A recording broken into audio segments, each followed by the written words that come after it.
ನಮ್ಮ ಜಗತ್ತಿನಲ್ಲಿ ನಿರಂತರವಾಗಿ ಹೊಸ ಆವಿಷ್ಕಾರಗಳು ನಡೆಯುತ್ತಿವೆ. ಇವುಗಳಲ್ಲಿ ಕೆಲವು ಎಲ್ಲರನ್ನ ಆಶ್ಚರ್ಯಚಕಿತಗೊಳಿಸುವಂತಹವೂ ನಡೀತಾ ಇದೆ. ವಿಶೇಷವಾಗಿ ಆಧುನಿಕ ಕಾರ್ಗಳ ವಿಡಿಯೋಗಳು ಸಾಮಾಜಿಕ ಜಾಲತಾಣಗಳಲ್ಲಿ ವೈರಲ್ ಆಗ್ತಾ ಇವೆ. ಈ ಕಾರುಗಳು ತಮ್ಮ ವಿಶಿಷ್ಟ ವಿನ್ಯಾಸ, ಐಷಾರಾಮಿ ಮತ್ತು ಅತ್ಯಾಧುನಿಕ ತಂತ್ರಜ್ಞಾನದಿಂದ ವಾಹನ ಪ್ರಿಯರನ್ನ ಸೆಳೆಯುತ್ತಾ ಇವೆ. ಅಂತಹ ಒಂದು ವೈರಲ್ ಸುದ್ದಿಯ ಕುರಿತು ಮಾಹಿತಿ ನಿಮ್ಮ ಮುಂದೆ. ಇಟಾಲಿಯನ್ ಸಂಶೋಧಕರೊಬ್ಬರು ಫಿಯಾಟ್ ಪಾಂಡವನ್ನ ಬಳಸಿಕೊಂಡು ವಿಶ್ವದ ಅತ್ಯಂತ ಚಿಕ್ಕ ಅಲ್ಟ್ರಾ ಸ್ಲಿಮ್ ಕಾರನ್ನ ರಚಿಸಿದ್ದಾರೆ. ಈ ಆವಿಷ್ಕಾರವು ಎಲ್ಲರನ್ನ ಬೆರಗುಗೊಳಿಸಿದೆ.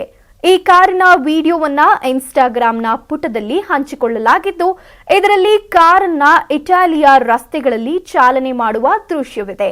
ಈ ಕಾರು ಸಾಮಾನ್ಯನ ಕಾರಿನಂತೆ 4 ಚಕ್ರಗಳನ್ನು ಹೊಂದಿದೆ, ಆದರೆ ಚಕ್ರಗಳ ನಡುವಿನ ಜಾಗ ತೀರಾ ಕಡಿಮೆ ಇದೆ. ಕಾರಿನ ಮುಂಭಾಗದಲ್ಲಿ ಚಾಲಕನ ಆಸನವಿದ್ದು, ಹಿಂಭಾಗದಲ್ಲಿ ಒಂದು ಸಣ್ಣ ಆಸನವಿದೆ. ಕಾರಿಗೆ ಒಂದೇ ಬಾಗಿಲಿದ್ದು, ಅದು ಚಾಲಕನ ಆಸನದ ಬಳಿ ಇದೆ. ಹಿಂದಿನ ಆಸನಕ್ಕೆ ಕುಳಿತುಕೊಳ್ಳಲು ಚಾಲಕನ ಬಾಗಿಲಿನ ಮೂಲಕವೇ ಹೋಗಬೇಕು. ಇದರಲ್ಲಿ ಒಟ್ಟು 2 ಸೀಟುಗಳಿದ್ದು, ಹಿಂದಿನ ಸೀಟು ಚಿಕ್ಕ ಮಕ್ಕಳಿಗೆ ಸೂಕ್ತವಾಗಿದೆ.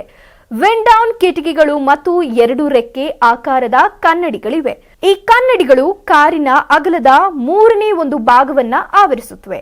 ಆದರೂ ವಯಸ್ಕರಿಗೆ ಹಿಂದಿನ ಆಸನವು ಇಕ್ಕಟ್ಟಾಗಿರಬಹುದು.